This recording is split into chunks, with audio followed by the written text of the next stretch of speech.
আজকে যেটা শিখছি সেটা হচ্ছে ফর্মেশন অফ স্কোয়ার। এই ফর্মেশন স্কোয়ার কেন শিখব? বিভিন্ন স্কুলের এক্সাম পাশাপাশি যে কম্পিটিটিভ পরীক্ষার জন্য আমরা খাটছি, সেটা স্কুল লেভেলেরই হোক বা চাকরি পরীক্ষা, দুটোই লাগে। আমি বেশ কয়েকটা নিয়ম লেখাবো। হ্যাঁ, প্রথমটা হচ্ছে রুল ওয়ান। এটাই কি বলছে? এটা বলছে রাইট সাইড 5 অথবা ইউনিট ডিজিট যদি 5 থাকে, তাহলে রাইট সাইড 5 আর ইউনিট ডিজিট 5 থাকলে কীভাবে করবে? দেখো, তাহলে করবো। ধরো লেখা আছে 85, ভালোভাবে দেখছো রাইট সাইডে 5 আছে। এটাকে এরকম থাকলে দুটো পার্ট করে নাও, একটা 8 আর একটা 5, দুটো পার্ট। এই 5 স্কোয়ার বসাও, 5 স্কোয়ার 25, ক্লিয়ার? এবার লেফট সাইডে যেটা আছে একবার মানে 9, মানে যেটা আছে তারপরে নেক্সট যে সংখ্যা সেটা দিয়ে এটা মাল্টিপ্লাই করা, 9 8 যা 72, তাহলে উত্তর হয়ে গেল 7225। এবং মনে রাখবে ইউনিট ডিজিটে যদি 5 থাকে তাহলে স্কোয়ার করলে সেটা অলওয়েজ লাস্ট 2 ডিজিট 25ই হবে। আরেকটা দেখি, 35 যদি থাকতো তৈরি করতাম 5 স্কোয়ার 25, 3 তারপরের সংখ্যা নেক্সটকে 4, তাহলে 3 সাথে 4কে মাল্টিপ্লাই করে দাও, চলে আসতে। অত্যন্ত ইজি, একটু ধৈর্য ধরে শেখো, হয়ে যাবে। তোমাকে বলা হলো এবার 65 কি করবে? স্কোয়ার করে দেবে। কত? 5 স্কোয়ার 25 এবং 6কে পরের সংখ্যা 7 দিয়ে গুণ, 6 7 42, 42। তাহলে এইভাবে এই নিয়মগুলো আবর্তিত হবে। তাহলে মনে রাখবো লাস্ট ডিজিট বা ইউনিট ডিজিট 5 থাকলে 5 স্কোয়ার 25 বসিয়ে দেবো, আর যা লেফট সাইডে থাকবে তার পরের সংখ্যা দিয়ে তাকে গুণ করব, অঙ্ক মিলে যাবে। এখন যে প্রসেসটা দেখো লেখা আছে right side 10 and left side 10। Right side mean আমরা যেটাকে এককের ঘর বলি, অথবা যেটাকে আমরা ইউনিট ডিজিট বলি। ইউনিট ডিজিটের যোগ মানে দেখুন 3 আর 7কে প্লাস করলে 10 হয়, এবং বলছে লেফট সাইড সেম, দেখো left side same same same, তাহলে কী করবো? তাহলে এটা এক কাজ করো, রাইট সাইডে মানে ইউনিট ডিজিটের যেগুলো গুণ করবে, 3 7 যা 21। এবার যে কোনো একটা সিস্টেম নেক্সট সংখ্যা যে গুণ, নেক্সট মানে 7, নেক্সট মানে 7, তাহলে কত হলো? 7 6 যা 40, উত্তর বেরিয়ে যাবে। এটাও কাজ যখন প্লাসে 10 হয় তাহলে মাল্টিপ্লাই করলে 24, সেম আছে নেক্সট সংখ্যা দিয়ে গুণ করো, 8কে তাহলে কত দিয়ে 9 দিয়ে গুণ হয়, 8 9 যা 72। এটা দেখি 10 আছে 9 মানে 09 লিখতে হবে, 09। এবার এক কাজ করবে 9 নেক্সটকে 10, 9 10 যা 90, উত্তর বেরিয়ে আসবে, উত্তর বেরিয়ে। তার মানে আমি যেটা বলছি যে রাইট সাইড মানে ইউনিট ডিজিটের যদি দুটো সংখ্যা যেটা দেওয়া হবে তার যদি যোগফল 10 হয় এবং লেফট সাইড সেম থাকে, তাহলে কি করব? রাইট সাইডে এটা গুণ করে বসিয়ে দেবো পুরোপুরি। লেফট সাইডে তো দুটোই সেম সংখ্যা, একবারই গুণ করবে, অঙ্ক বেরিয়ে গেল। এবার দেখো এই 9 ঘরে বেশ কিছু ইন্টারেস্টিং জিনিস হয়, বেশ কিছু ইন্টারেস্টিং জিনিস। এটা রাখ 91কে 99 দিয়ে মাল্টিপ্লাই করলে কত হলো? 9009। দেখি, দেখো 91 99, আর একটা রুল দেখা, এই রুলটা হচ্ছে 100 বেসে, 100 বেস, বেস যখন 100 কি করবে? দেখো 100 থেকে কত কম? তুমি বলে স্যার -9, 9 কম, এটা কত কম? -9।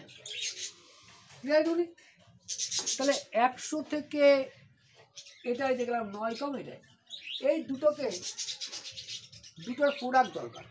9 1 যা 9, but it should be 0 9, single ডিজিটে কাজ হবে। এবার কোনাকুনি 91 থেকে 1কে বাদ দাও, অথবা 99 থেকে 9কে বাদ দাও, সে তাহলে 91 থেকে 1কে যদি আমি ডিডাক্ট করি কত হবে? 9। এরকম উত্তর চলে এসেছে। এই যে নিয়মটা দেখালাম এটা 100 রেঞ্জ করে, 100 রেঞ্জ করে তুমি যে কোনো অঙ্ক নামিয়ে দিতে পারো, যে কোনো অঙ্ক। দেখো আমি বেস কিন্তু 100। হ্যাঁ, তোমাকে দেওয়া হলো 93 আর 91, এখানেও আচ্ছা 91 আর 95, 100 থেকে কত কম? তুমি বললো স্যার 100 থেকে হচ্ছে 7 কম, -7, আর এটা -5, দুটোকে মাল্টিপ্লাই করো, -7 -5 করলে কত হয়? 5 7 35। এবার ক্রসের বিয়োগ করো, 93 থেকে যদি 5কে ডিডাক্ট করা হয় কত হবে? 88। উত্তর দাঁড়িয়ে পড়বে, উত্তর দাঁড়িয়ে পড়বে। ঠিক এইভাবে 100-র বেস করে যদি 100-র ওপরেও সংখ্যা যায় আমরা গুণ করতে পারবো। দেখো বেস কিন্তু 100। হ্যাঁ, বেস তোমাকে দেওয়া হলো 108 106, কি করবে? 100 বেস ধরলে কত বেশি আছে? 8 + 8 and +6, এটাতে বেস ধরলে 8 বেশি আছে, এটাতে 6 বেশি আছে 100 থেকে। দুটোর মাল্টিপল কত হবে? 8 6 যা 48। যেহেতু প্লাস আছে, ক্রসে তুমি প্লাস করে দাও, 6-এর সাথে 108 যোগ করলেও যা, 8-এর সাথে 106 যোগ করলে কত? 114। এই যে উত্তর দাঁড়াবে 11448, 11448। কোনো অসুবিধা আছে? অঙ্কগুলোকে এইভাবে করতে হবে। এবার যদি তোমাকে দেওয়া হতো 103 109, একই, এটাই +3 এটাই +9, তা 3 9 যা 27, ক্রসে যোগ করে দাও, 3-এর সাথে 9 যোগ বা 9-এর সাথে 3 যোগ, 112। উত্তর দাঁড়ালো কত? 11227, 11227। কোনো অসুবিধা আছে? আরেকটা রুল দেখাচ্ছি, দেখো রুল নাম্বার 3-তে লিখবো। রুল নাম্বার 3 দেখা গেল 503 608, কি করবে? ভয় নেই, মিডিলে যখন শূন্য আছে, মিডিলে যদি শূন্য থাকে এবং ওটা 100-এর ঘরে যদি হয়, এটা 503 and 608, কিচ্ছু করবে না। 18 মাল্টিপ্লাই করো, 3 আর 8 24, এই দুটোকে করো, 5 6 যা 30, মাঝে দুটো শূন্য দুটো জায়গা হবে কত? ক্রসে গুণ করো, 3 6 যা 18, ক্রসে গুণ করো, 5 8 যা 40, তাহলে 40 + 18 = প্লাস করে দাও 58, তাহলে উত্তর দাঁড়ালো কত? 305824, 305824।